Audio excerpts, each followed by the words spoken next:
Seventh Horcrux by Emerald Ashes. Chapter 1. Harry Potter vs. Childhood. I am Lord Voldemort, and I was one step away from conquering Wizarding Britain. October the 31st, 1981 began as a fairly normal day, arranging raids, crucioing incompetence, lazing about on my throne, yet it seemed that everything my followers did irked me.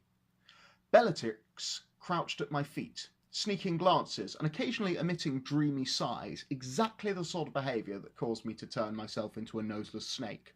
Rabaston Lestrange was playing a game called Curse the Recruits were screaming, Nott was paging through one of my dark tomes, and Lucius had disappeared to go brush his hair or something.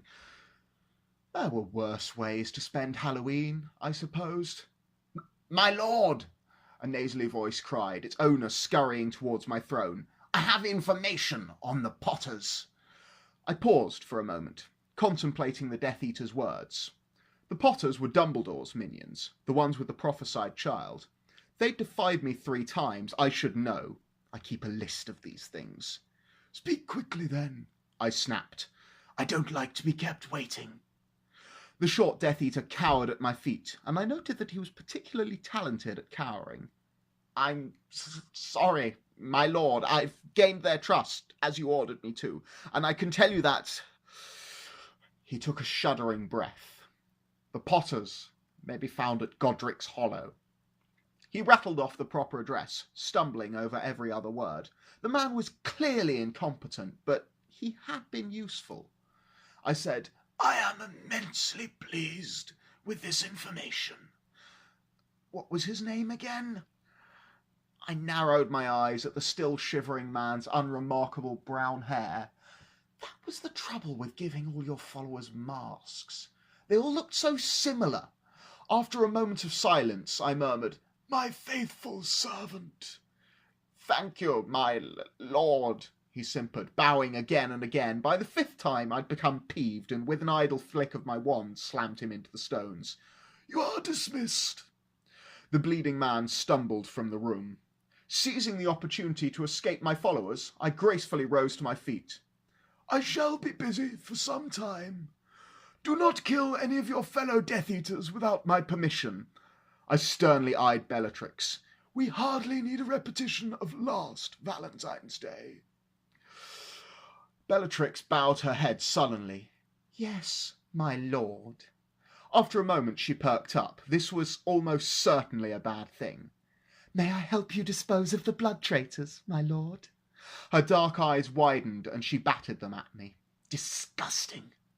Bellatrix looked almost like a child begging for a puppy. Observing the manic grin twitching to life on her face, I resolved to never again use Bellatrix and the word puppy together in the same sentence. "No," I said a touch too quickly. Clearing my throat, I clarified. "This is a simple mission for I, the Dark Lord Voldemort. Your addition would be unnecessary." I turned away from my pouting follower. Bellatrix was a wonderful asset, loyal, powerful, and bloodthirsty. Yet her eagerness could be grating. I walked quickly down the gloomy hallway, swept through the heavy door, and, my ears popping as I exited the wards, apparated mid-stride. I appeared in the middle of a quiet street in the village known as Godric's Hollow. I'd been here once or twice before to observe Dumbledore's residence, know thy enemy and all that. It was still fairly early in the night, and a few trick-or-treaters wandered between houses. They stole glances at me and my, to quote them, bloody brilliant costume. None of them so much as glanced at one particular cottage, though smoke drifted from its chimney. Considering children and their gluttonous fixation on candy, I could only presume I'd found the correct address. I didn't bother with a subtle approach. In a moment the door was blasted off its hinges and the screaming had started. Again, I'd like to stress that it had so far been a perfectly normal day. The father was quickly dispatched, and I merrily climbed the staircase, following the hysterical sobs of mother and child. I'd never considered myself a violent man, but there is a certain satisfaction in winning, even if my opponents are severely outmatched. So what if I like to draw it out a bit? The Potter woman flung her arms out in a pitiful shield. She looked feral, eyes wide, limbs shaking. "Not Harry! Please! No! Not Harry! I'll do anything!" she cried. I offered her a chance to live because, contrary to popular belief, I can be nice. I'm also quite the conversationalist when my companion isn't trying to lick my boots. Seriously, who does that? But I digress. The Potter woman had finally used up my patience, and I killed her with an Avada Kedavra. I laughed, the sound nearly drowning out the baby's sobs. So this was the child of prophecy, was it? Pathetic. Avada Kedavra, I said. The baby watched the spell curiously. He screamed, I cackled, and the room turned green.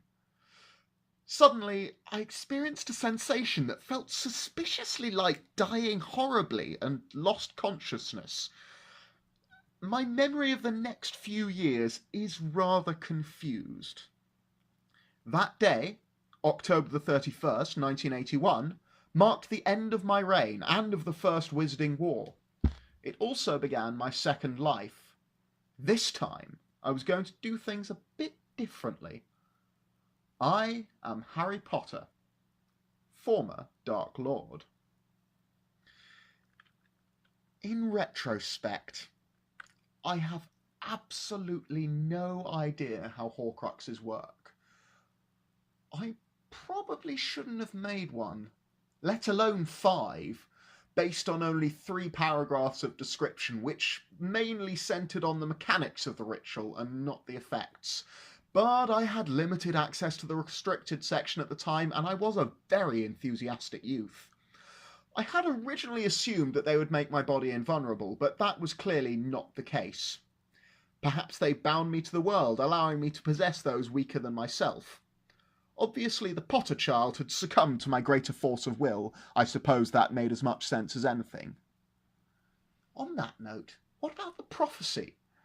This would be easier if I knew it in its entirety. It was possible that I had already fulfilled the blasted thing. My body was incinerated by my reflected spell. Did that count as being vanquished?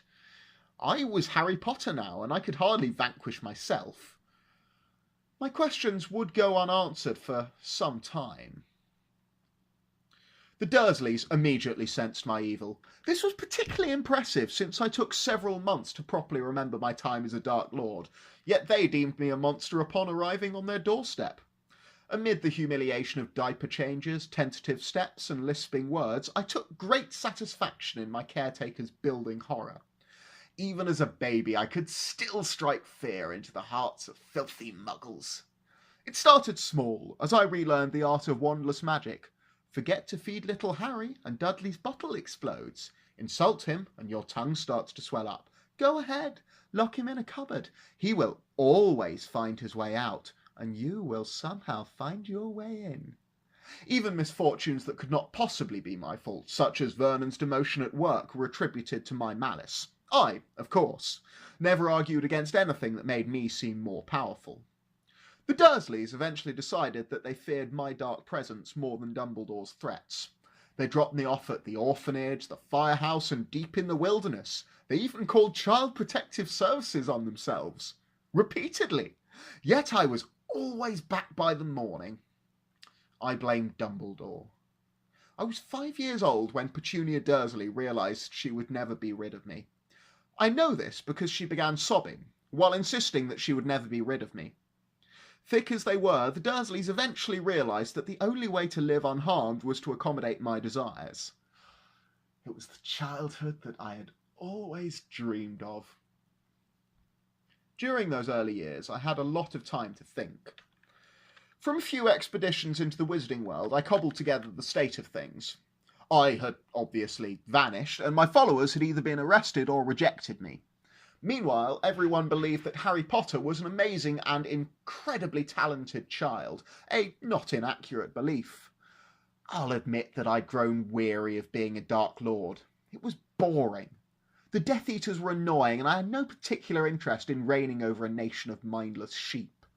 There was a certain charm to fighting against Dumbledore, the wily fool, and murder is a good stress reliever, but Perhaps it was time to discard my previous life.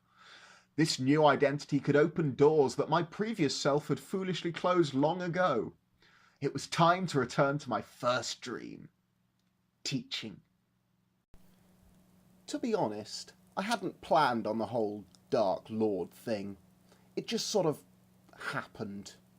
I'd always wanted to be a professor, either of defence against the dark arts or just of the dark arts. The latter wasn't exactly taught at Hogwarts, however, and Hogwarts was my first true home. My greatest desire was to return to it and live there. Forever. With my original Horcruxes created and hidden away, I might have become as much of a fixture of the school as poor, idiotic Binns. That dream was crushed by Dumbledore. His first official act as headmaster was to deny me the position. After a very strenuous job interview, I might add, offended and heartbroken, I cursed the DADA post and stormed out of the castle. So there I was, depressed, unemployed, and increasingly intoxicated. I slumped across the Hogshead bar, accompanied by a few of my old Slytherin buddies. We were reminiscing, telling racist jokes, and complaining about all the Muggleborns stealing our jobs. At some point we got onto the topic of the abysmal education provided by Hogwarts. Turning away a young, eager, intelligent, if slightly evil job applicant showed a startling lack of foresight. "Kids nowadays don't know anything," I slurred. "I bet the 6 of us could take out every one of the half-wits they're graduating and show them exactly how much they suck at defending against the dark arts. Then they'd have to hire me." That is the last thing I remember of that night. A few days later, I woke up in an alley with a pounding headache. By the time I'd gotten home and downed a hangover potion, the Prophet had arrived. In my drunken haze, I'd killed 6 ministry workers and declared myself the Dark Lord Voldemort. I never would have picked that name had I been sober. Once you've done something like that, it's exceedingly difficult to get a job around children. I know. I tried. The next several years were spent struggling to legitimise my movement. I commissioned uniforms, made inquiries with Europe's darker creatures, cobbled together an ideological banner with which to rally new recruits. Recruiting the Dark Mark alone took me nearly 6 months. Natural genius aside, I have no idea how I managed that while smashed. My power base was entrenched in the pureblood Slytherin alumni who, as my drinking companions, benefited greatly from convincing their allies to join me. Not only were they tied to my will with dark magic, but they were also desperate to cover up the details of our drunken escapade. An embarrassment like that would be a crippling blow to their rapidly declining oligarchy. In retrospect, the situation could have been worse. I might have joined forces with dozens of pompous fools and admitted cowards, but at least I was their leader, and therefore best. I stroked the parchment of my Hogwarts letter with fondness. The youngest Dursley nearly wet himself at the deranged smile on my face. That was an expression usually reserved for our little chats. These usually involved quite a bit more screaming than chatting. Still, I always healed him at the end, so it's not like he has anything to complain about. My loving relatives were more than happy to shift me to Hogwarts, where I'd be far, far away from them. The desire was mutual. Even with training, the 3 were barely tolerable.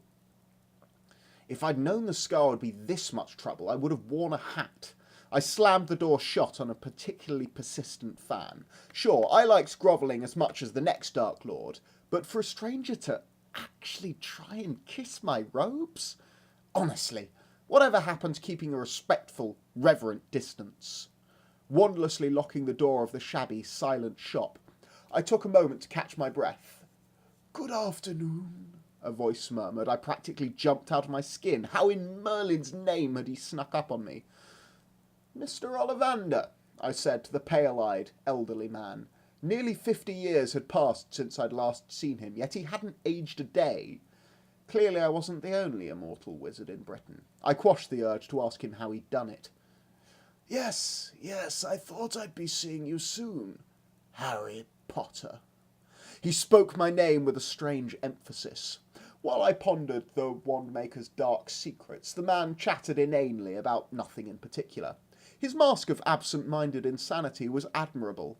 He handed me one wand, and another still. Before I could even give them a wave, he snatched them from my hand. He proceeded to do this with every wand in the bloody shop. If I hadn't been certain he'd taken precautions against paltry attacks, I might have stabbed him with one of his wares. I was Lord Voldemort, for Merlin's sake. I could easily force the cooperation of even an unsuitable wand.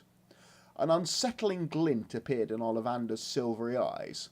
Mumbling to himself, he dug out a holly wand. It hummed beneath my fingertips, warm to the touch.